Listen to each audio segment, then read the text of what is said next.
नए साल के आगमन में अभी लगभग 11 दिन शेष है, लेकिन नए साल के जश्न के पहले प्रदेश में कोविड के नए वेरिएंट का आगमन हो गया है।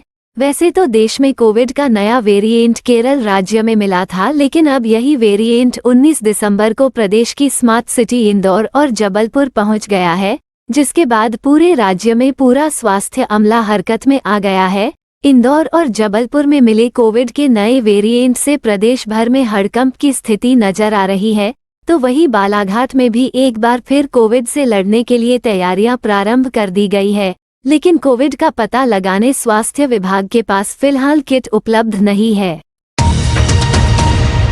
प्रदेश पिछले काफी समय से कोरोना मुक्त चल रहा था, मगर एक बार फिर इंदौर और जबलपुर में कोरोना पॉजिटिव मरीज मिलने से खलबली मच गई है, जिसके बाद प्रदेश का स्वास्थ्य विभाग पुनः अलर्ट मोड पर चला गया है। वहीं चिकित्सकों ने कोरोना के संक्रमण को देखते हुए सतर्क रहने को कहा है। एक जानकारी के अनुसार 19 सितंबर को इंदौर में कोरोना के संक्रमित 2 मरीज मिले हैं। स्वास्थ्य विभाग से मिली जानकारी के अनुसार ये दोनों संक्रमित इंदौर पलासिया क्षेत्र के रहने वाले हैं। संक्रमित महिला और पुरुष एक ही परिवार से हैं और दोनों हाल ही में मालदीव से लौटे हैं। इनमें से महिला का स्वास्थ्य काफी बेहतर है, जबकि पुरुष मरीज अभी भी आइसोलेशन में है। इधर इंदौर में जिला प्रशासन ने कोरोना वायरस के सब वेरिएंट JN1 का मामला सामने आने के बाद अलर्ट जारी कर दिया है, जबकि दूसरा मामला जबलपुर में मिला है। यहां नार्वे से आई कोरोना संक्रमित महिला पाई गई है, जो कि जबलपुर के ग्वारीघाट क्षेत्र के अपने घर में आइसोलेशन में रह रही है, जबकि महिला की बेटी की रिपोर्ट आना बाकी है। स्वास्थ्य विभाग कोरोना संक्रमित महिला की जीनोम सीक्वेंसिंग करने की प्लानिंग कर रहा है। वहीं बालाघाट जिले की बात की जाए तो यहां भी कोविड को लेकर स्वास्थ्य विभाग द्वारा जारी किए गए निर्देश के तहत तैयारियां प्रारंभ कर दी गईं, लेकिन जिले में अब तक कोविड की जांच के लिए कोई सुविधा शासन स्तर से बालाघाट को मुहैया नहीं कराई गई है, जो कि चिंता का सबब बनी हुई है। बता दें कि बालाघाट जिला मुख्यालय में संचालित एक निजी विश्वविद्यालय में देश के विभिन्न राज्यों से परीक्षार्थी पहुंच रहे हैं, जो कि लगातार गायखुरी क्षेत्र में निवास कर अन्य लोगों से भी घुल मिल रहे हैं। ऐसे में सवाल ये उठ रहा है कि अन्य राज्यों से पहुंच रहे इन नागरिकों की कोविड टेस्टिंग के लिए जिला प्रशासन ने किस तरह के कदम उठाए हैं। मामले में मुख्य चिकित्सा एवं स्वास्थ्य अधिकारी डॉक्टर मनोज पांडे ने बताया कि 19 सितंबर को ही स्वास्थ्य विभाग ने समस्त जिलाधीश और जिला स्वास्थ्य अधिकारी से पत्राचार किया है, जिसमें JN1 वेरिएंट को लेकर सतर्कता बरतने के निर्देश दिए गए हैं। उन्होंने बताया कि जिला चिकित्सालय में कोविड को लेकर मॉक ड्रिल की जा चुकी है। दवाइयों की उपलब्धता के लिए पत्राचार किया गया है।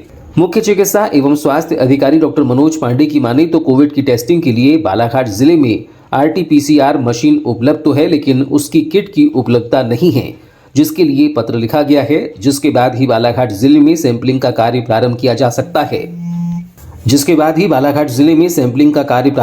सकता है। उन्होंने बताया कि फिलहाल बालाघाट जिले में कुछ ऐसे मामले आते हैं तो ऐसे लोगों के सैंपल लेकर जबलपुर भेजे जा सकते हैं। कल ही हमारे यहाँ पर हमारे ACS महोदय आदरणीय सुलेमान साहब ने एक BC लेकर के समस्त जिले के स्वास्थ्य अधिकारियों को और माननीय जिलाधीश महोदयों को भी एक पत्र लिखा है, जिसके तहत ये है कि कोविड-19 के संक्रमण को देखते हुए जो एक नया वेरिएंट आया है, N1 वेरिएंट जो आया है, उसको देखते हुए इस प्रकार की जैसे हमने पहले सजगता रखे थे वो सजगता रखी जाएगी। एक तो ये है कि सोशल डिस्टेंसिंग का पालन किया जाएगा, उसके साथ ही साथ हमारे जो इंफ्रास्ट्रक्चर हैं, हमारे पास जो सुविधाएं हैं, उनको बखूबी एक बार देख ली जाए। तो मैं आपको अवगत कराना चाहूँगा कि एक बार हमारी पूरी मॉक ड्रिल हो गई है। हमारे पास में कितने ऑक्सीजन के बेड हैं, कितने हमारे पास में ऑक्सीजन सिलेंडर हैं, कितने हमारे पास में वेंटिलेटर हैं,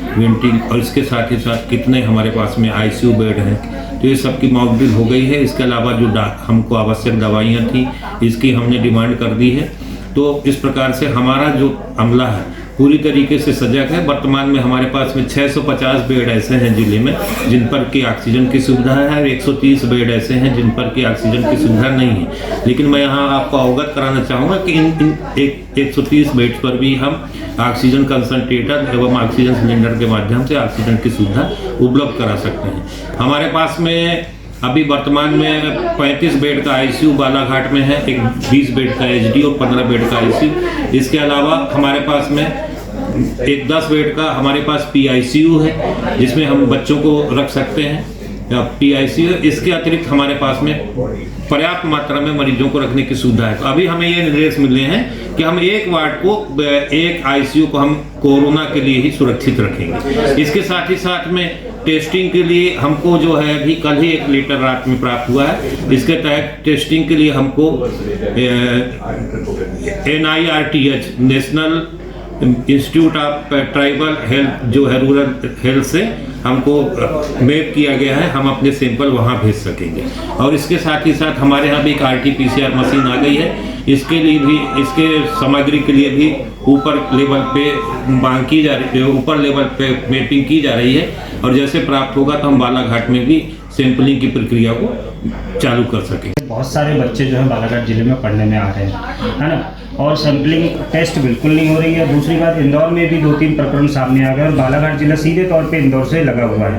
नहीं, अभी हम उसमें क्या कर रहे हैं कि जो हमारे पास में सारी मतलब SARI होता है, सीवियर एक्यूट रेस्पिरेटरी इन्फेक्शन, कुछ मतलब जो अचानक किसी को सांस में इन्फेक्शन हो या इन्फ्लुएंजा लाइक इलनेस, जिसको सर्दी खांसी बुखार हो, तो इस प्रकार के केसेस को हम सेपरेट करके आइसोलेट करेंगे। और जांच की सुविधा जो है, अब चूंकि अचानक ये हुआ है तो निश्चित रूप से हम पुराने अभी भी जिसके हमको जरूरत पड़ेगी उसके हम सैंपल जबलपुर भेज सकते हैं। अगर ऐसे व्यक्ति आपके संपर्क में आते हैं, और आपके माध्यम से मैं लोगों से अपील करना चाहता हूं कि ऐसे व्यक्ति जो आए हैं उनका एक बार हम सैंपलिंग जरूर करवा